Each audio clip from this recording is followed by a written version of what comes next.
We need to find this place or we'll be late. Make a left on Astrology Avenue. Oh, I'm sorry, I meant right. It should be right here at 444 Spirit Way. Oh, turn! It looks like Renee. Yay, we're on time. The James and Kellee Show. Great, let's start the show.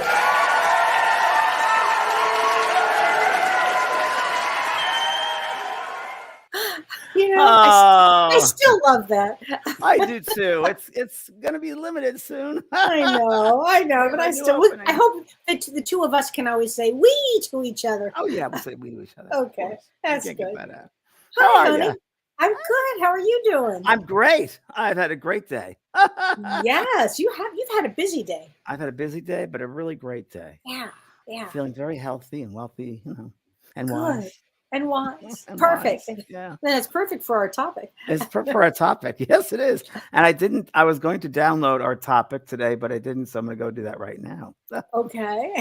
The power of the soul. The power of the soul. Yeah. My little forward thing. Oh no. Do you have that? I have it. I have it. That. I have it somewhere, Kelly. Email it Yeah, you want to email it? I can do that. Hold on, I can do Sorry, that. everybody. We were talking right before we went on. We were talking and caught we up, were and we didn't laughing have time to do a lot of this. Right. Actually, we've been talking all day, but we've had so much going on. Here it is. I have it, Kel, right here. Oh, here. you have it? Okay. Yeah. Okay. Good. Yeah. Okay. Good. Wow. Yeah. Anne Margaret says, "I wish you could play Soul Train as we talk about souls." I thought that today too. That's really funny you said that. Oh my gosh. That's so funny. Hi, everybody. Hi, Bernadette. Hi, Lillian. Hi, Kim Ann. Hi, Sally. Hold on. Hi, Regina. Let's see. Kelly. Hold on one That's second. okay. I'll say hi to everybody. Hi, Sasha. Hi, Beta. Dominique. Dr. Susie. Christy. Ooh, hi, Dr. Susie. I got your book, Dr. Susie. Thank you for sending it to me. Very exciting. I love Hi, to see Rose new people, Oliver. too. I know. Isn't it fun to see new people? This reminds me so much of Romper Room. Remember Romper Room? Yes. Remember that? Of course and I see remember Matthew Romper and I Room. see Rita, and she has her magnifying glass. Hold on a second. Yes. Hi, Elizabeth Preston. I see Lynn and I see Dolores. With my grandchildren, we say, "I spy with my little eye." I really thought, as most people did with that Romper Room show, that she was really speaking to you. That she really yeah. Well, I think she was. Wasn't her name Marianne? I forget.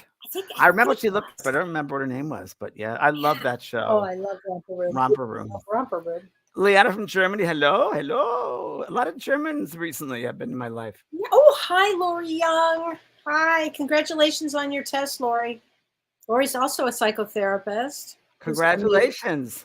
Yes. What is Kelly's book title? Rita asks. That's a good question. Well, it's a very funny question, Rita. You must be psychic. We were just talking about that today. So we had a big meeting on this today. It was a great meeting. We learned an awful lot.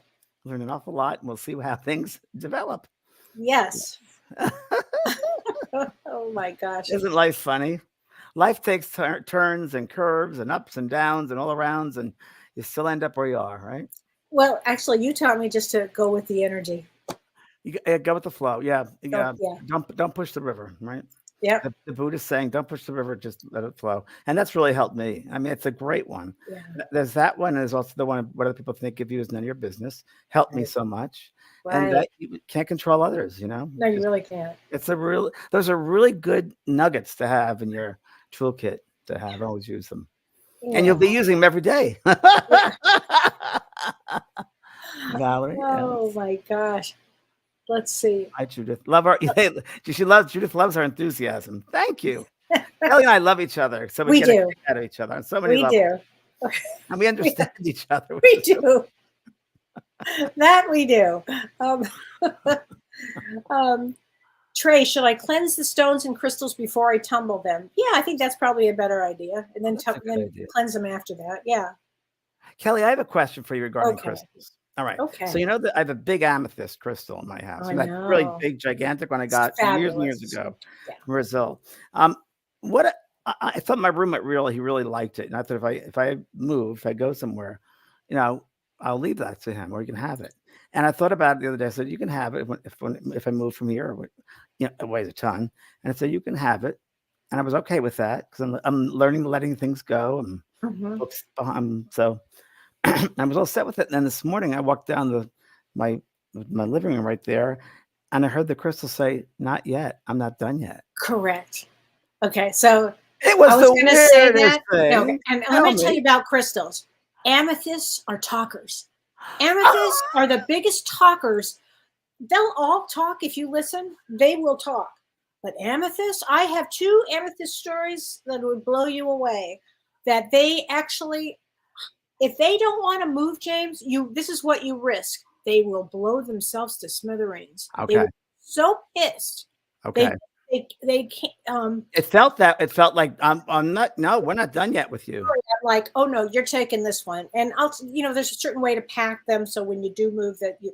Yes, because there's. I was shocked, Kelly. I've been around stones a long time. Never heard that before. Oh, yes. Well, when we're done, I'll tell you more stories about particularly amethysts. They're the most sensitive, and that's why you want to put an amethyst by your bed or in the house where where you greet people. But you have to be attuned to the amethyst. The amethyst is if you're not in tune with it, it will smash. It'll break. It'll have a fit. Oh yeah. It's a deal. Mine is by my front door, as you know. You come in there, and that's why when you walk in your front door, do you remember when Dr. Shirley said, "Yes, the energy here"? Yep.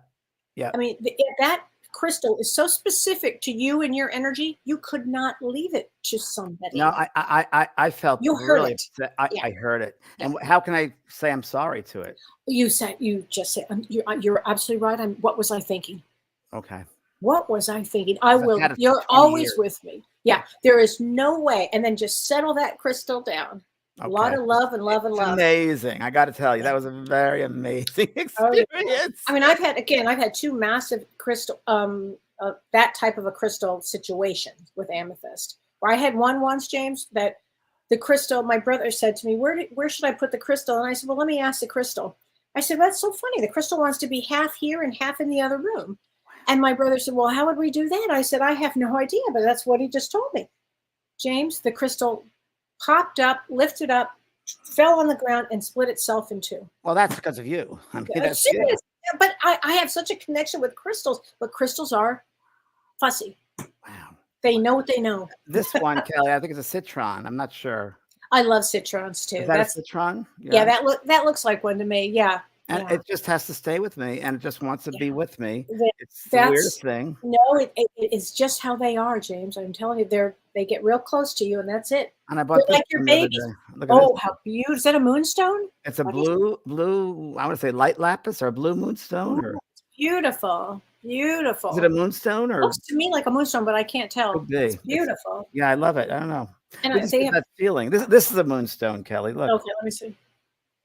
Oh, wow. Isn't that beautiful? Isn't that great? Yeah, that's great. That's great. Oh, my God. We love our little crystals. We do. We'll have to do more shows on crystals because tonight we have an amazing on the soul, everybody. It's going to be unbelievable. But should I start with the astrology first? Because we're in a moment right now, astrologically, that Kelly warned me about something, and I changed my whole schedule around because of Kelly's. I mean, we really... we're walking into some deep times, everybody. It's what I've been talking about for some time. In fact, next week, James, we're going to do a show specifically on these eclipses. The first one is March 25th, and the second one is April 8th.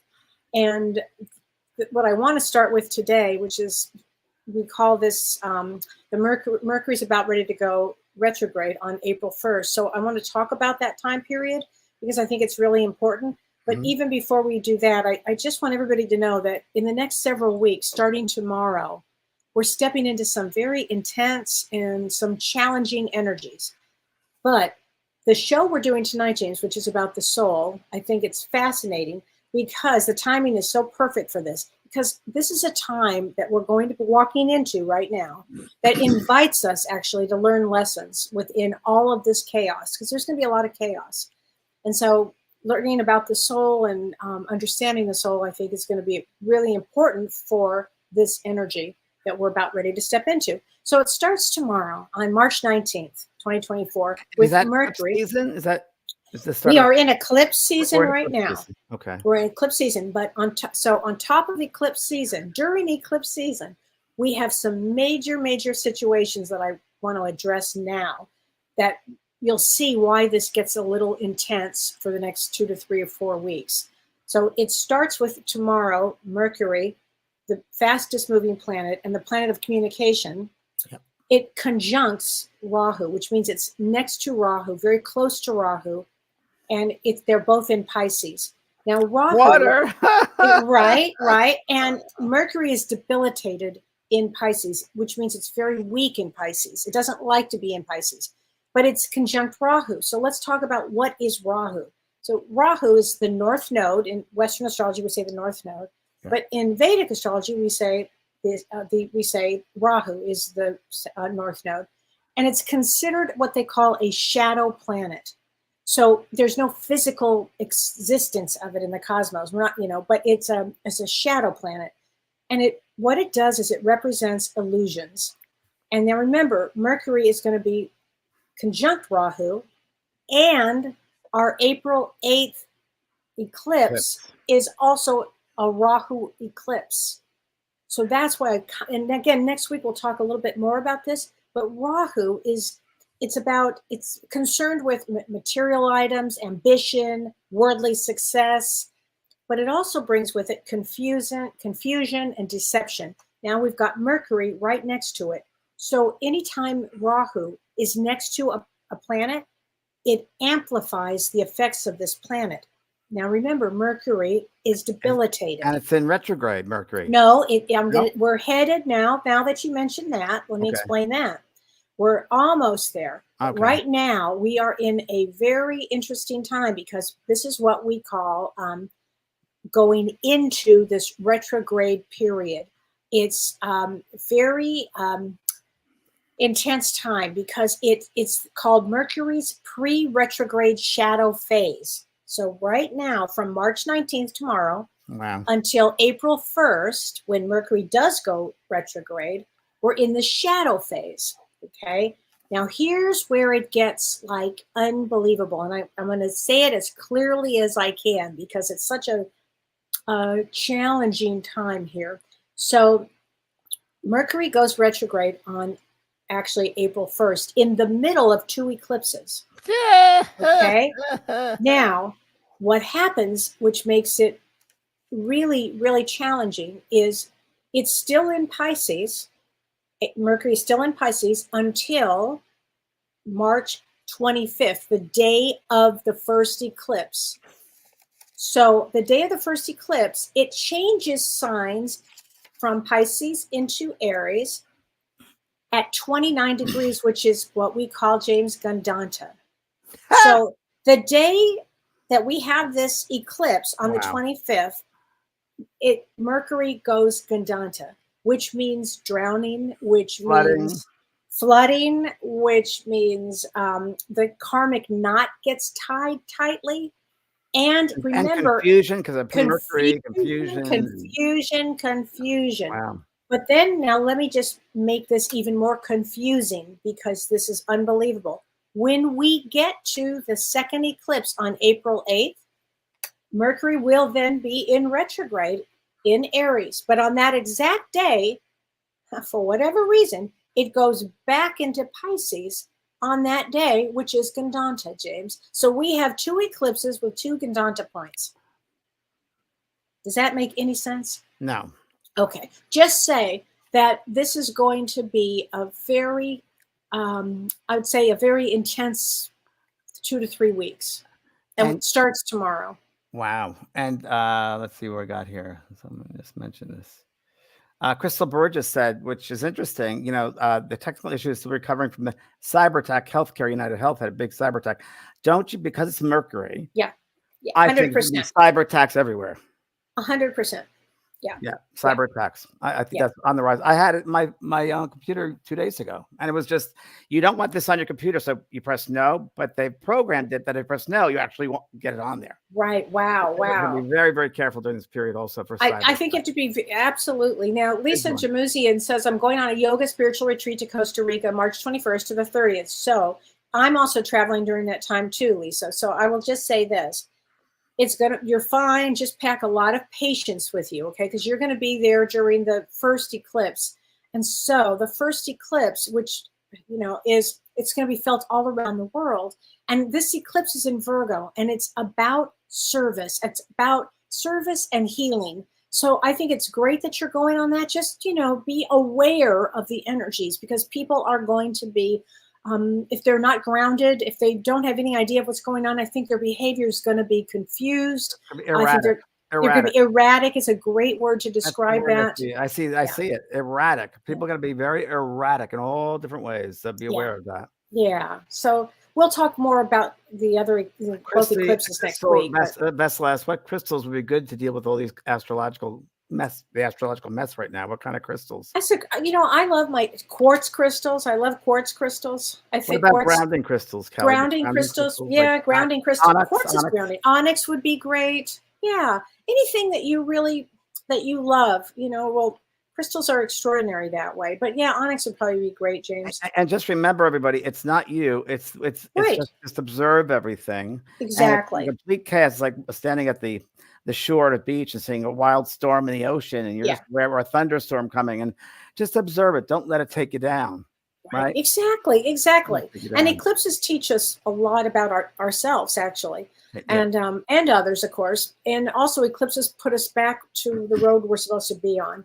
So it's just a lot of energy is what I'm talking about. A lot of confusing energy for the next few weeks, actually. And Margaret, it's April the 8th, April 1st and April 8th. Yeah. No, March 25th and April 8th. March, okay. Yeah. April 1st, Mercury actually goes retrograde, but tomorrow we start the retrograde period. And what does that really mean? It's not a time to buy something like a car. It's not a time to probably buy a house. It's not a time to sign contracts, if you can. Right. I know. It's why I said to James was going to put his house up on April 8th. And I'm like, no way. Any day but that. No, didn't do it. Oh, your birthday is April 1st? Whose birthday is April 1st? Oh my God, I just saw that. If your birthday is April 1st, that is quite a day for you.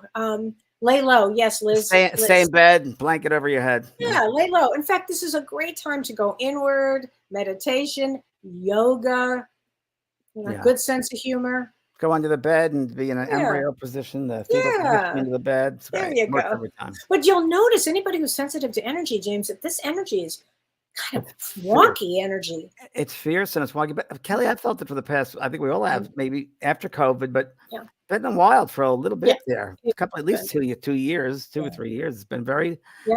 I remember when Trump first got in years ago, or then something else happened. Maybe it was COVID. I don't remember.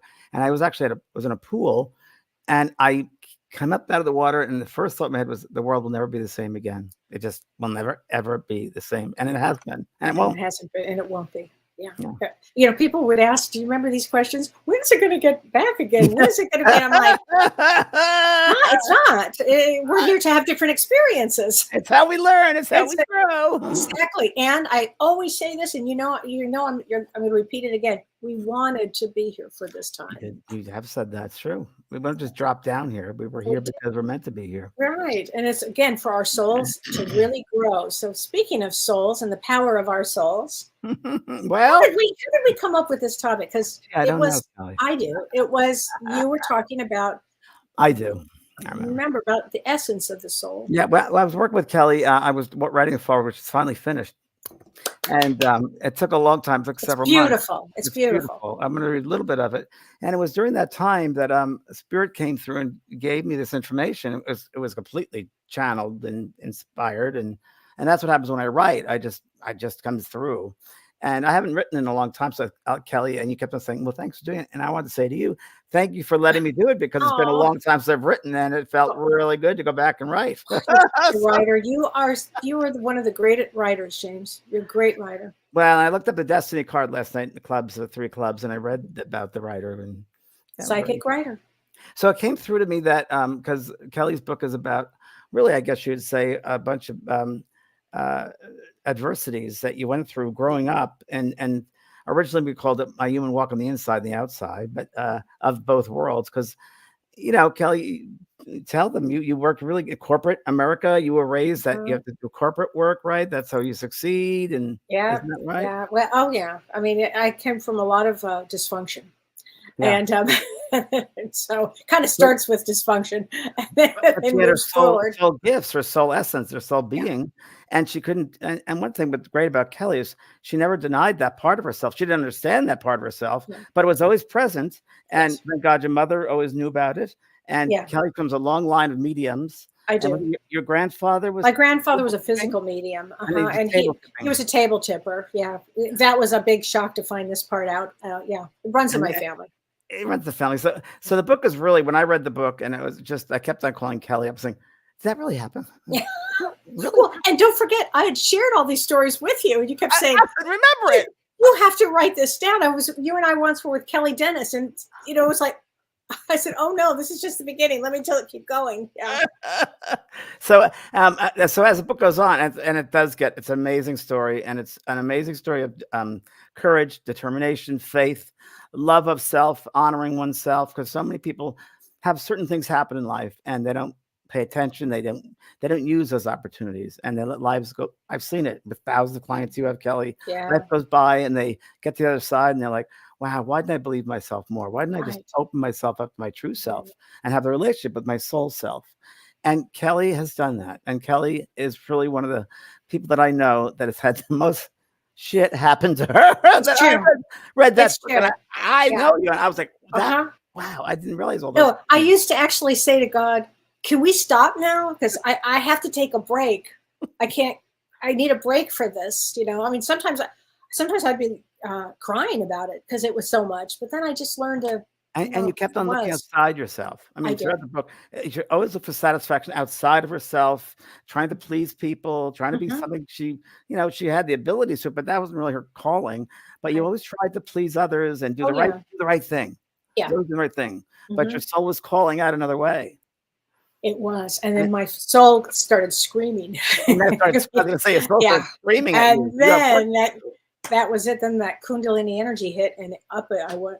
Up it went, and everything changed at that moment. Yeah. Everything. So it's forwards based upon the book about having those situations in one's life and how to get into that power and be true to yourself and honest. And Yeah. as I'm writing the forward, this came through to me, and I asked Kellee about it because astrologically, Kellee often says, of course, and I know this is to be true as well, that when we're born, we pick the exact date that we're born, right? With our teachers, our guides, our loved ones on the other side, and we really will work out the best exact moment we take our first breath, Yes. because that will activate us. And Yes. we pick those moments that they're the most opportune times for lessons, for those lessons to be learned. Wouldn't happen 2 seconds before, 2 seconds after. And it doesn't matter if it's cesarean, it doesn't matter premature. There was when the first breath. Would you say so, Cal? Yes. That's it exactly. That's So it. when I was doing this, I just want, so your astrology are made up of a certain blueprint, Mhm. but I also think that everyone, and this came through in this forward when I was doing this, that as a soul being, that we work on or prepare for each lifetime, in between lives, many, many lifetimes. I know that I've worked very hard in many lifetimes as a missionary and different religions, a mystic. I was with Rasputin at one point, which is Kellee, I'll tell you about that. That happened again today. Rasputin showed up. Weird stuff. I'll tell you later. But Okay. I've been around a long time, and I think it's prepared me to do this work now on such a large level, on a global level. And maybe because in other lifetimes too, I did something that now I had to go back and help society in a positive way, because maybe other times I know as a general in many lifetimes, maybe responsible for people's lives being taken. So I came back to heal. So I think we prepare for life, our life. And I think that we do that in different ways, whether we take classes or we do studies in between lifetimes, we go through lifetimes, and we really, our soul is made up. I tell you, I never asked what you thought about this, but I believe our soul is like an individual fingerprint, that we are all individualized with our talents, our soul gifts, our soul abilities, and that these are activated with our first breath, and we can use those for any of the lessons that we're going through, the hardest lessons that we're going through, easy lessons. We have to go inside and get a hold of them, acknowledge them, start using them intuitively, and to live them out, to honor them, to understand them. And I think life is a lot easier when you start doing that. Oh, that was beautifully said. Yeah, absolutely. Yeah. Well, so I wanted to read a little bit of the forward about this. I call it soul essence, and about each one of us are individualized souls. It's almost like the analogy I like to say is there's one cloth, but we're all cut from the same cloth. So the same material, but we're different parts of the cloth. So let's see. What do you think, Kellee? Yes, I agree. I agree with everything you're saying. Would you mind if I read a little bit of your No, forward? please do. It's beautiful. It talks about Kellee. Oh. Okay. It is only when we begin to have a relationship with the great power within can we truly begin to fully live. With the insight, souls begin to witness the truest of realities and can then utilize their unique soul self essence. This essence is individualistic to each soul, much like a fingerprint. The special facets of spiritual insight, solution, and strength needed to successfully fulfill our specific lessons on earth are incorporated into the soul essence through every lifetime, every experience we've ever had. We never come here ill prepared. For example, a mother who loses a child or someone who appears to have one tragedy follow another must have in their soul the essence of a spiritual superpower, completely individualized to accomplish those specific lessons. It has been scientifically proven that those who have had a moderate or severe level of hardship report greater mental health and well-being. Overall, these souls have a sense of empathy for others and can deal better with tough situations. Remember, you are what you think, and action follows thought. If we use our mental creative energy negatively, the result will be a life of repeated negativity. And then I'm going to go back to the bottom if I could. Okay. So this is I'm going to give them a preview of your, utilize this manuscript wisely and let all the experiences you will read about sit with you, because it's worth it, everybody. Meditate with them to see how you would have handled the same situation. You may be very surprised. And as you do, always remember, surrounding you is your soul light, always present to bring your mind to new places and experiences. Use it as you do your breath, bringing an awareness of this luminosity to your inner being. In turn, the broken and neglected parts of yourself can begin to heal. Remember always that to live in this space and time is a privilege. And I'm going to cry. And you can bring the universal truths into the heart of all those with whom you interact. Let Kellee's living example remind you that anything in life is possible because God always says yes. Only the human part of us says no. Strive to be your higher self at one with God. Only then can you make a difference. Wow, James. Wow, wow, wow. Oh my God. And there's some other stuff in it too, but the book is, the book is incredible. So I love your words though with it. It's so right on with this. You know, Yeah. I mean, every moment that on the other side, we're planning our trip here. We're planning our experience here. And when we plan our experience, that exact moment that we take that breath, that sets our energy. For activation for us. And what you said is so right. It's the experiences you're going to have, you've been set up to be able to have these experiences. You know, I've often said that if God said to me, look, Kellee, I need you to do me a favor. You're going to have a baby, you're going to lose the baby. I wouldn't have been able to survive that. I could survive other things, but I couldn't survive that. I didn't have that essence. Yeah, that makeup. And there's I didn't have that makeup. How could someone lose all their family? I mean, I did a reading for a lady, Melody, remember her very well. I think before I met you. Do you remember? In my Beyond story? Show. Yeah. And she lost her entire family in a fire in the house fire, and the dog. Wow. And 3 kids, husband, and a dog.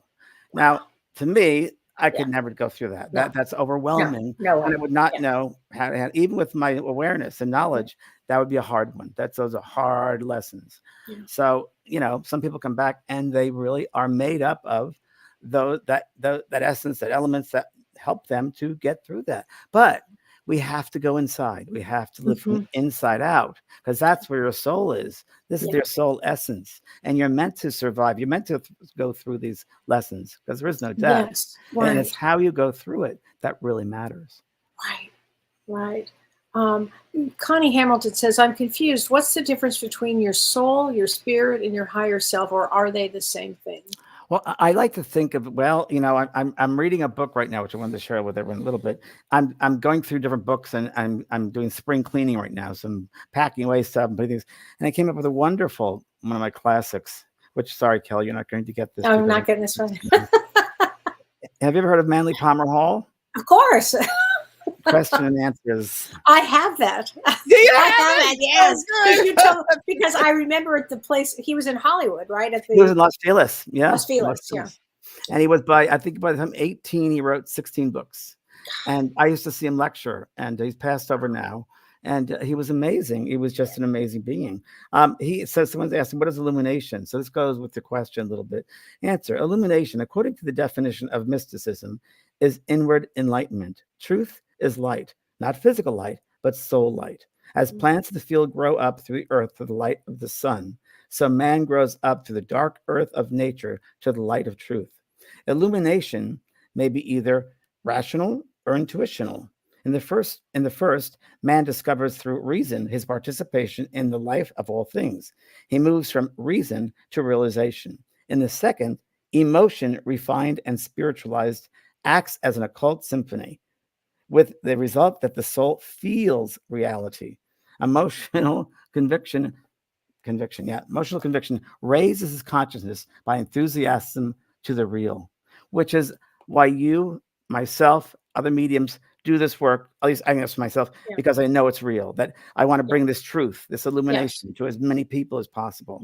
So it's when you have that sense of soul, and that's why I think it's really important also, Kelly, to sit in development circles if you're a medium, to really sit and to develop that inner light, to build that inner light, the truth, to go within and really build that.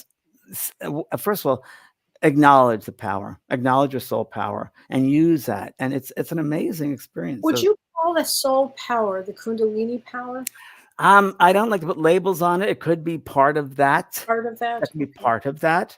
I think part of that. No, I think it is part of it, but you're right. It would not. I wouldn't just limit it, right? Because all around us is light and different realms, and people can see like wings around us, all these different levels of light and bodies around us. There's like folds, if you will, all around us. So to me, the soul, and remember when you ask a question like that, it's coming from a human perspective, right? Just like, well, what about time? Well, there is no time in the spirit world, so they're outside of time. So to me, the best description was from Mavis, and she said, well, James, the soul is like this glass, right? The soul is a container of the spirit, which is the water, which is the essence. So the soul essence is the spirit that she had a great spirit in life. She was that wonderful spirit, that energy she had, that spirit, unbelievable. But that effervescence, that spirit, soul is a container. I mean, the body contains the soul. Yes. Right? And the breath also helps with that essence, if you will, that spirit. Because, when you feel happy, you whistle, you smile, your spirit. Oh, they have a great spirit. They don't say, oh, what a great soul. They say, well, they have a great spirit, But we use it in different ways. We use it back and forth in many belief systems. Yeah. Regina Clark says, how do we know if our soul is calling or letting us know our calling? How do we know our soul is calling? Well, again, I think you have to, you have to sit quietly, right? And surrender to the inner part of you. Have a relationship with that inner part of you. What is that little, if you want to start at the beginning, what is that little voice telling you within? Listen to that little voice. We all have intuition.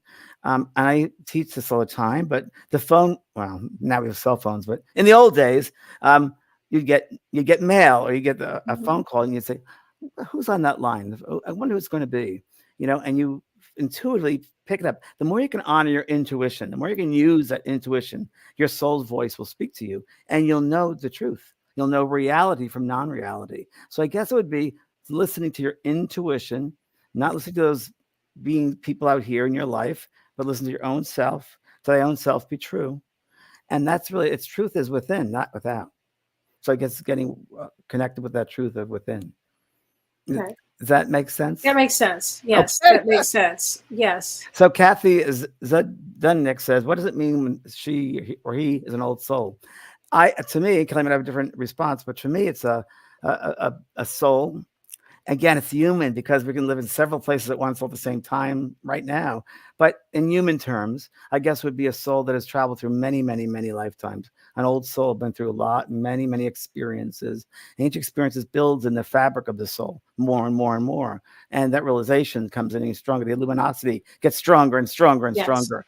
So that's it. And when someone walks into a room and you meet somebody and say, that's such a kind soul. Right. Well, how do you know that's what soul? Kindness, there's a wisdom about it, there's a compassion about them.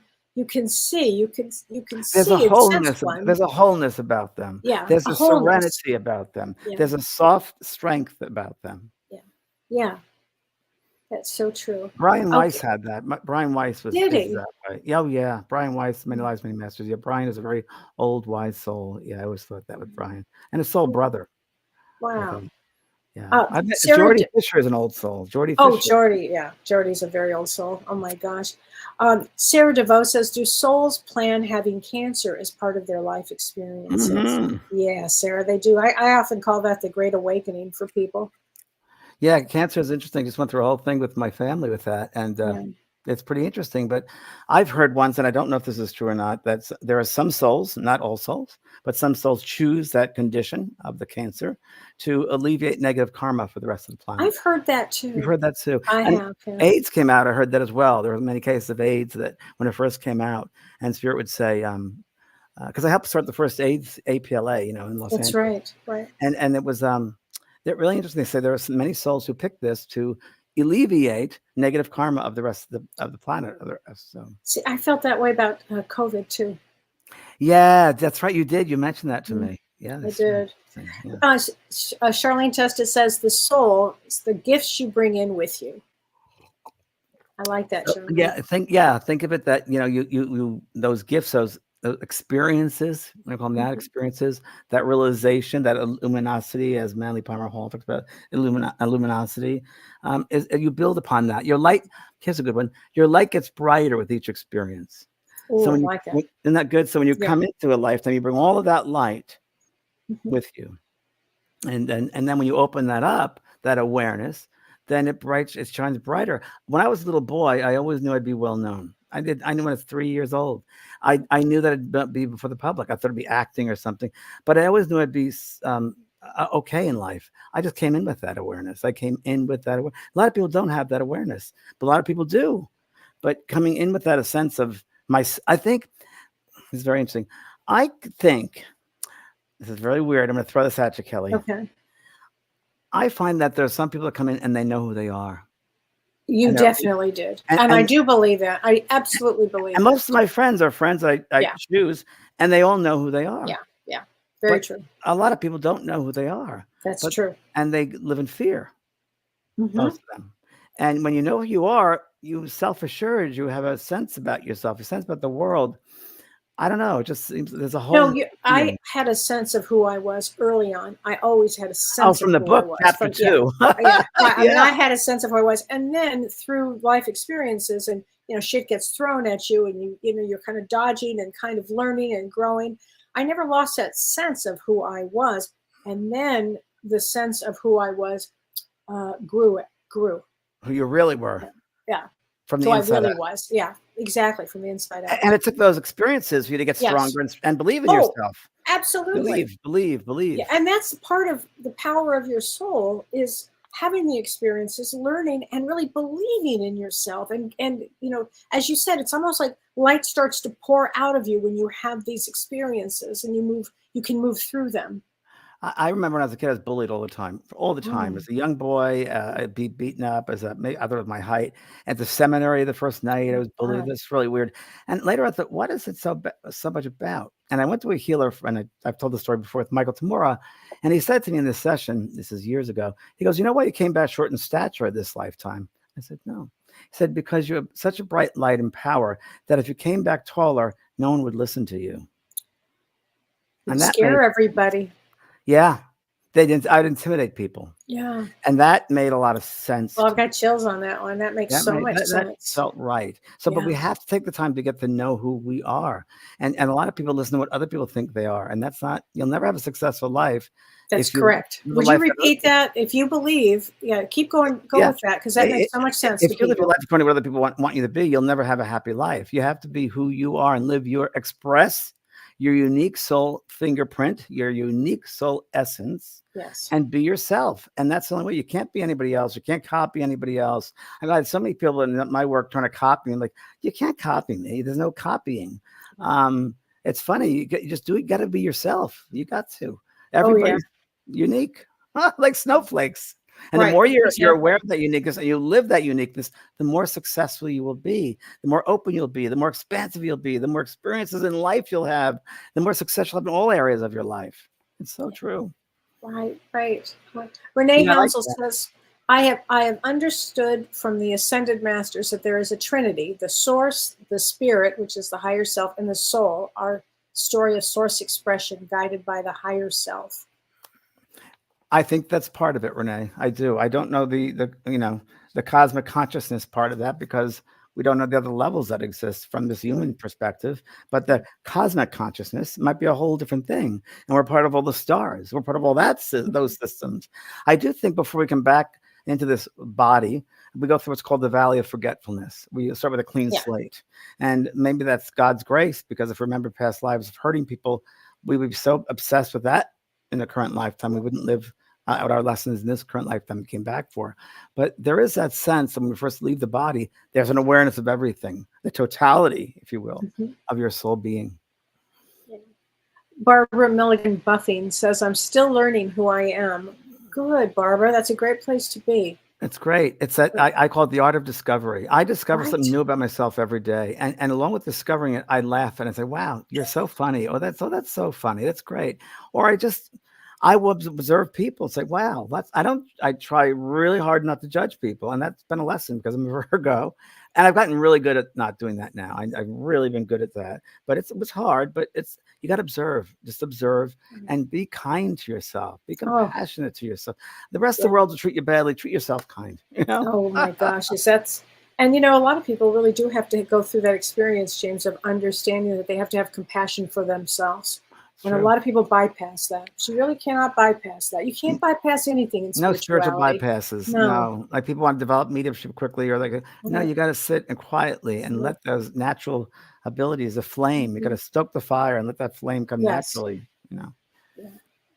Charlene Miller says, I love to see both you and Kellee and James write 2 books, one of many words of your spiritual feelings to educate and guide, and to share your soul's essence, and another similar to The Quiet Mind, words of many wisdoms of pure love. Oh, that's so sweet. Thanks, Charlene. Very kind.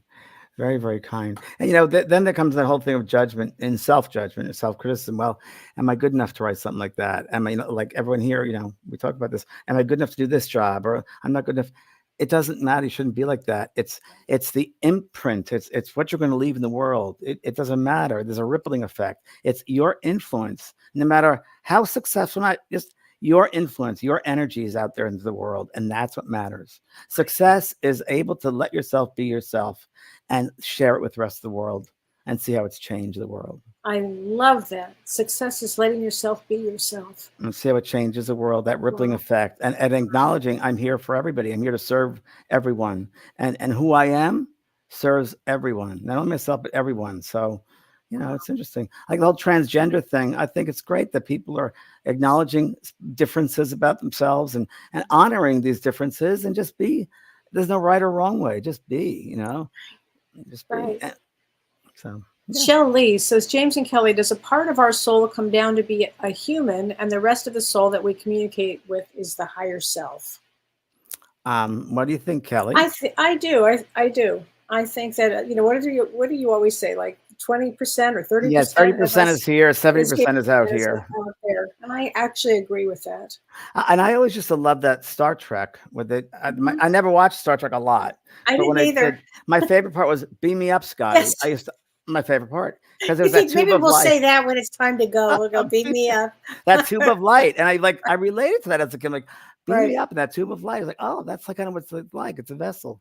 I think we're so much more than this physical body. I think that, and again, there's no time in those levels. So, and those realms and those worlds, but it's worlds within worlds within worlds, and we belong to all the different worlds, right? So think of it that way. We're just like everywhere, you know. But it's important that you do right now what you came back for in this human world. And if you spend your time beating yourself up, worrying about this, and living in fear, living in worry, then you're not truly living, and you're giving fear energy. You know, like I said, thoughts are things, and energy follows your thoughts, and they'll manifest. Let me read this one. This is interesting. Lisa Gravette Kupka. She said, I retired almost 2 years ago, and I kind of lost a sense of self. So hopefully it will come around. So Lisa, I want to say this to you. I had a traumatic brain injury, and I did lose my sense of self. And then the best part of my life was getting my sense of self back, of who I am. So just because you retired, that was just an identity. So now you're going to go into your soul self of who you are. To me, that is the greatest journey of all. And enjoy it. And enjoy it. Uncover stuff about you haven't experienced before. Like I just bought some paints. I'm going to start painting my retirement. Okay. Oh, that's the greatest thing. I love to paint. I'm going to do that. I'm going to do some roller skating. I'm going to do some fishing. I'm going to do stuff I haven't done before. I mean, we never stop growing and learning. And never. We just got to give ourselves a break. Give ourselves a break. Right. Oh my gosh. So true. So, you know, another way, so when you asked about that, how do I find myself? I think a way of doing that is finding your passion. Finding your passions. That's really it, because passion is love. What makes you passionate? What brings you passion?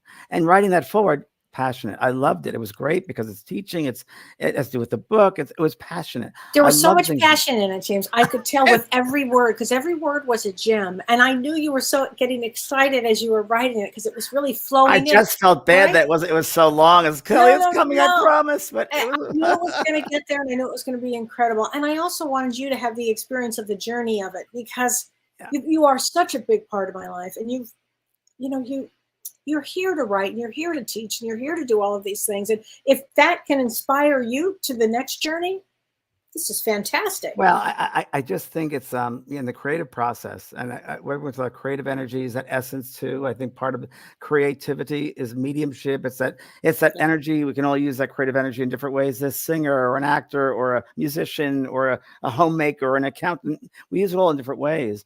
And for me, the creative process of writing has always been, you know, people say, do you write in the morning, at night? It's like, whenever I feel it's right to write. So I'll get up in the middle of the night and write, or early in the morning, or late at night. It just depends when I'm getting it, because you can't force it. You know, you just can't force it. So whenever that energy of passion hits you, and then you. Yes. And you have something to say. Yeah. That's what I wrote about in the 4-2. People are so busy these days trying to influence people. There's influencers to have something to say, but we find out they have nothing to say. Right. Oh my gosh. Okay. Oh, Patricia Ramos says, what advice can you give someone who's lost their ability to connect easily to the souls around us? I would say sit in the silence, sit in the quiet. And that's sitting in the quiet. I would do it every day for like 10, 15 minutes and make it a practice, and not necessarily meditation practice. Sit in the quiet, listen to your breath, become aware of the body. Become aware of the heart pumping, the blood pumping.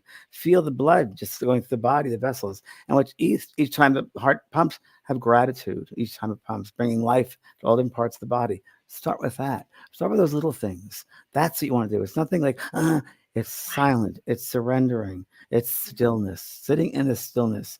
And the quiet is very loud. But it's really sitting in the stillness of your being is how you will reawaken. You can say that, reawaken. I often think of ourselves as trees. You know, we have roots in the ground, and we have the trunk of the tree, and then we have the canopy. And the more we sit, the more the tree grows and grows toward the light. And it's just only just. And sometimes we just pruned our trees. Sometimes you do have to just prune the stuff. Whatever's just, not working, just start letting it go. And you'll know when you're sitting in the silence of what is good for you and what is not good for you. You'll know what resonates. You'll know, yeah. And you have the choice to use it or not, to help that be fertilizer to make you grow, or get rid of the pests that are on the tree, or the people in your life that are toxic, because they don't help you grow. In many instances, some you're learning by, of course, but if they hold your growth back, then you say bye-bye. And that's okay to do. It's okay to do. Yeah. Glenda Moore says, I love your advice on meditating, James. She said, I pretend I have balloons tied to my shoulders and I'm rising above and looking down and relaxing. That's a nice one, Glenda. It's a really nice one. I have one of those just like that in a balloon.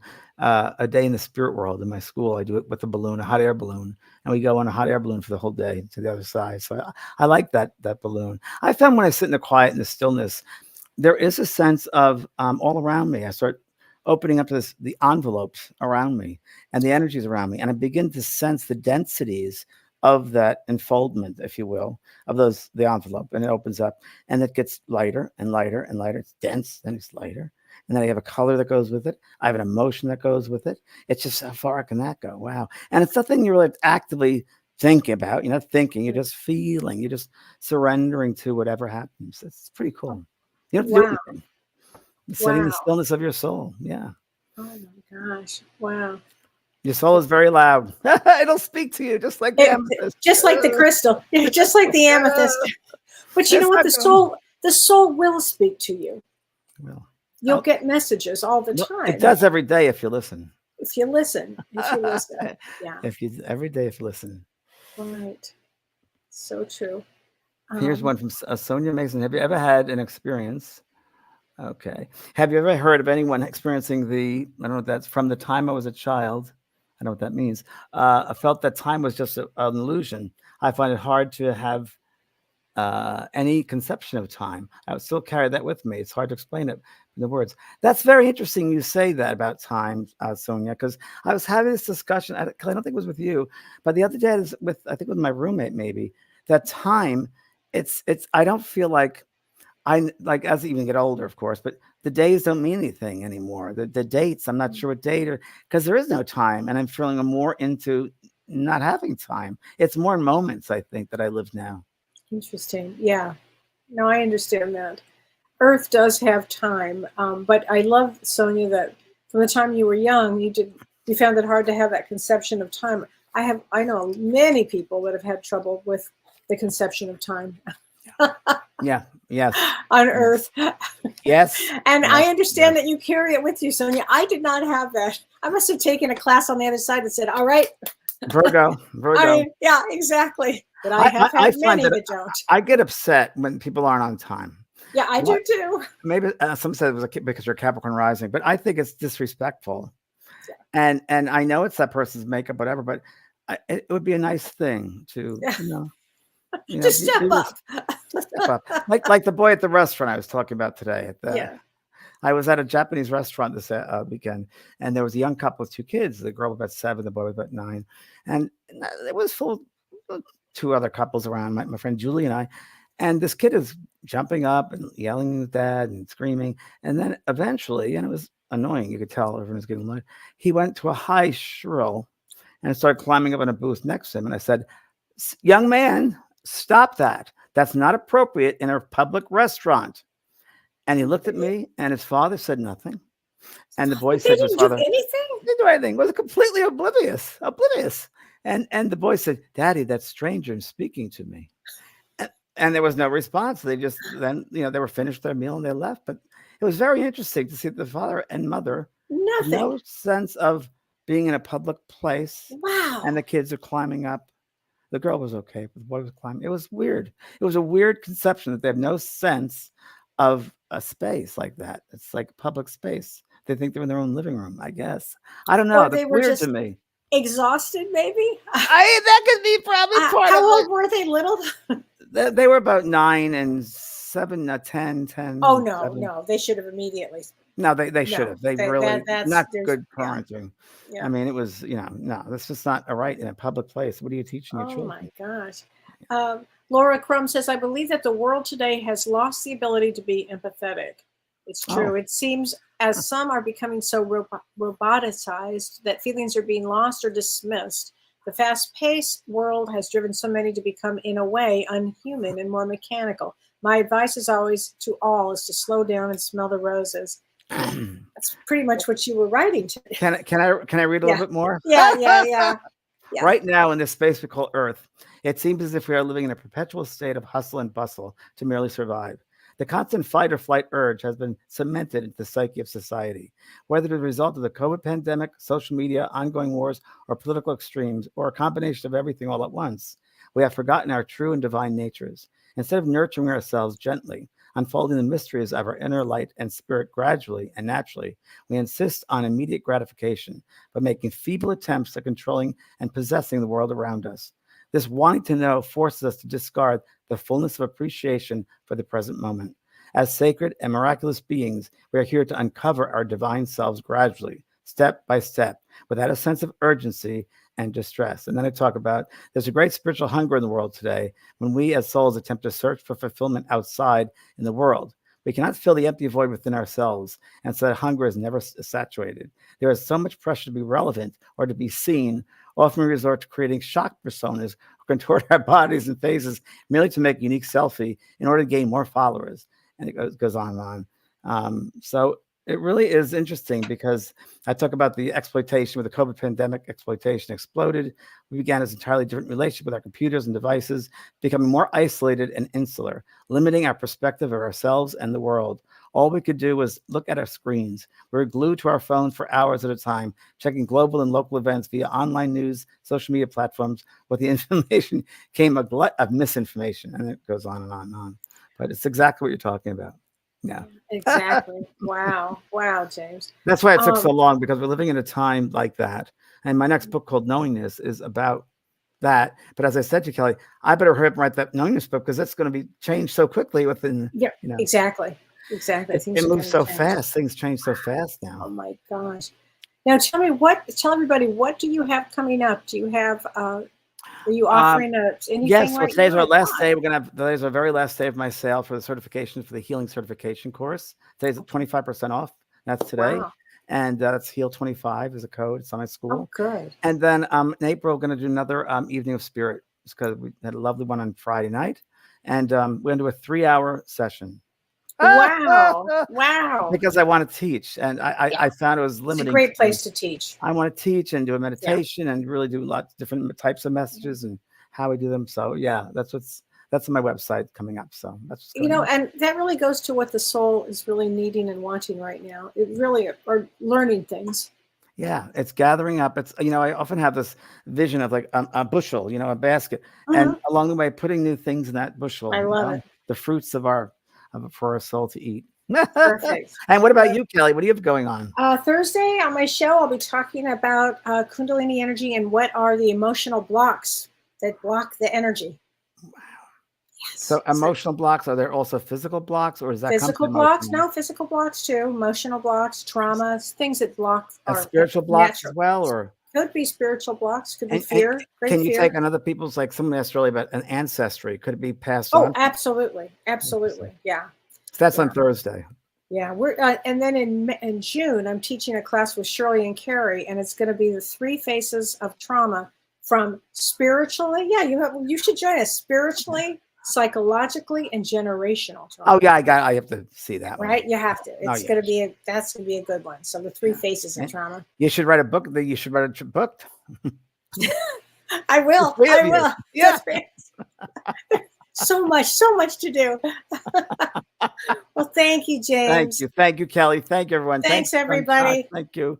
Thanks, everybody. Thanks, Renee. Bless you. You've been listening to Both Sides Now and Beyond, featuring spiritual medium and master teacher James Van Praagh and spiritual medium and psychotherapist Kelly White. That was great. Maybe we changed some lives. And maybe opened up some minds. Which way do I turn? Right. I mean left.